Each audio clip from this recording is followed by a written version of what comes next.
Jeffrey Fulmer is the police officer who's going to step up here and tell us what a terrible person Andrew Hawkins is, the Browns player who obviously made the statement about Tamir Rice and John Crawford on his shirt, and he's going to tell us who should apologize to who. Well, first off, he doesn't have the clear view of the police conduct. He's calling for justice on two officers that were called to do their job with a male that had a gun inside a park, that they had to defend themselves and use deadly force on him.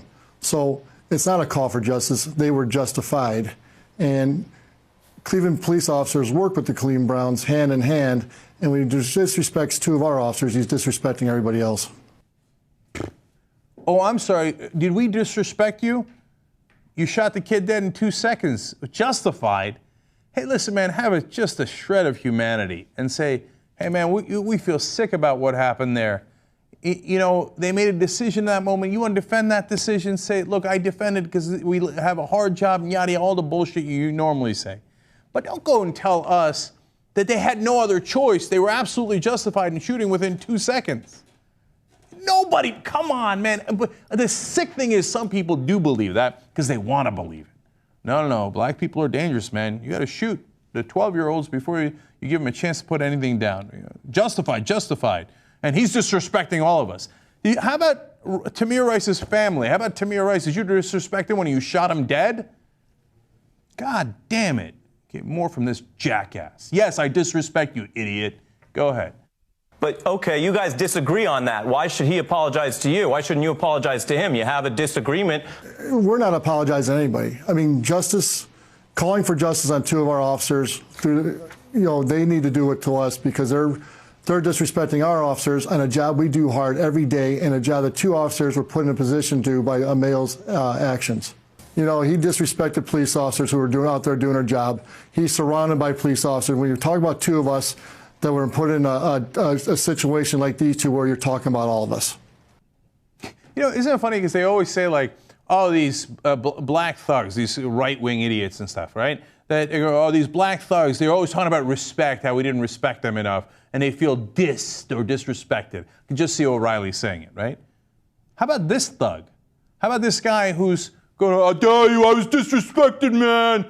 We shot that kid dead right away. We didn't even fucking look. But how dare you fucking disrespect us, right? Hey, you know we surround you. You sound like a mafia asshole, okay? Is that disrespectful enough for you? Hey, next time before you shoot a kid dead, why don't you ask him to put the thing down, whatever it is, his toy down? Why don't you look first? Why don't you ask questions first? Why don't you say freeze first? Yes, I don't respect that. I don't respect you killing our children. More. In the statement, you talk about providing, serving and providing security for the stadium. How is that relevant? Well, a lot of police officers work there. We are with the Browns organization. When you talk about two of our officers, doing a justified shooting, you're talking about all of us. Any one of us could have been in that circumstance.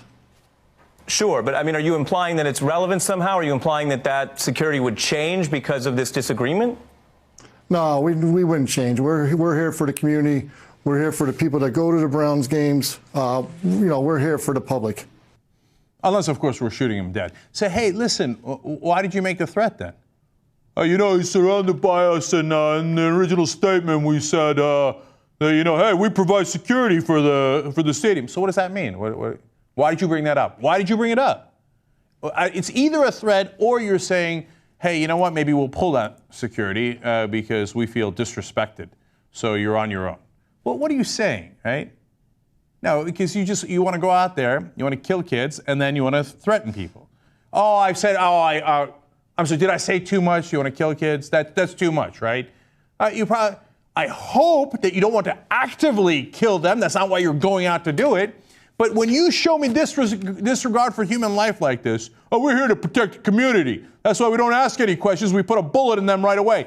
And it's not an isolated incident in Ohio. John Crawford also didn't have a real gun. They also shot him dead in 15 seconds in a Walmart. And then they browbeat his girlfriend afterwards, trying to get her to admit that he was dangerous. You already saw that it wasn't a real gun. And those two incidents are not alone. They fire hundreds of bullets at these two other unarmed passengers. Same Ohio cops, right? Oh, gee, you disrespect one of us. You disrespect all of us, right? Yeah, I'm disrespecting you. You put 20 bullets apiece in those two passengers. They were also unarmed. And then they had the nerve to sue afterwards, saying, how dare you suspend us for 3 days? For 3 days! More from this meathead. You know, there's a video of this, and everything speaks for itself. Their action, the male's action, spoke for itself. I mean, the video clearly showed, and by the officer's statement, that they were justified in the deadly force. You're saying the video clearly shows that the 12-year-old boy was an imminent lethal threat to the officers? Oh, absolutely. I don't know if you didn't see it, but yeah, absolutely.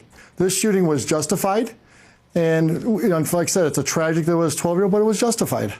Well, it depends what you're saying, what's unarmed. I mean, this male was obviously not, he wasn't unarmed. He had what they thought to be a gun, and they also thought him to be 20 years old. If he's 20 years old, we're not sitting here today. How about this? Listen to police officers' commands, listen to what we tell you, and just stop. I think that eliminates a lot of problems. I have kids too. They know how to respect the law. They know what to do when a police officer comes up to them. I think the nation needs to realize that when we tell you to do something, do it.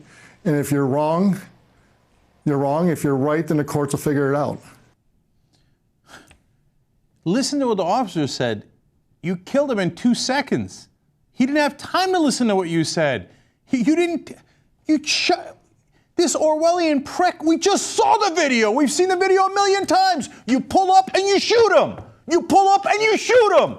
1,000, 1,000, and he's dead. Just, for Christ's sake, be a human for a second and say, we're so sorry that 12-year-old kid died, man. Obviously, we didn't mean that. Is that too hard to say? Is it too hard to say, we didn't mean to kill your 12-year-old son? We're so sorry about that. The fact that it turned out to be a toy gun and he was 12, we feel sick about that. We wish it hadn't happened. Is that too hard to say?